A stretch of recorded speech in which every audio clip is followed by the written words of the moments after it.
സംഭവം എന്താണെന്ന് മനസ്സിലായോ? നല്ല കിഡിലൻ കക്കാത്തോരനാണ്. കക്കാത്തോരൻ എന്ന് പറയുമ്പോഴത്തേക്ക് നല്ല തേങ്ങാക്കൊത്തും ചെറിയ ഉള്ളിയും ഒക്കെ ഇട്ട് നല്ല കറിവേപ്പിലയും വറ്റൽമുളകും ഒക്കെ ഇട്ട് നല്ല വറുത്ത് കോരിയ നല്ല തോരൻ പോലെ ഇരിക്കുന്ന കക്കാത്തോരനും. അത് ഉച്ചയ്ക്ക് ചോറുണ്ടപ്പോൾ കുറച്ച് കറികളേ ഉള്ളൂ. അപ്പോൾ എന്നാലും നിങ്ങളെ ഒന്ന് കാണിക്കാമെന്ന് വിചാരിച്ചു.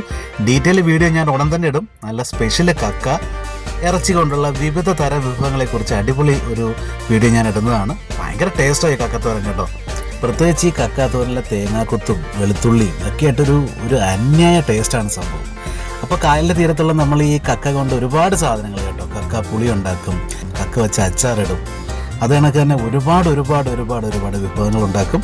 തീർച്ചയായിട്ടും അടുത്ത വീഡിയോയിൽ ഒരു കക്ക സ്പെഷ്യലാണ്. കക്ക അതിൻ്റെ ഷെല്ലോട് കൂടി നല്ല ഉണക്ക കപ്പയിൽ ഇട്ടിട്ട് ഒരു അടാർ ഐറ്റം ഉണ്ട്. അപ്പം അടുത്ത വീഡിയോ എല്ലാവരും മറക്കാതെ കാണുക. അതുപോലെ ഈ വീഡിയോയ്ക്ക് ഇഷ്ടപ്പെട്ടെങ്കിൽ നിങ്ങൾ ലൈക്ക് ചെയ്യുക, സബ്സ്ക്രൈബ് ചെയ്യുക, ആസ്വദിച്ച് കഴിക്കുക. Okay, by.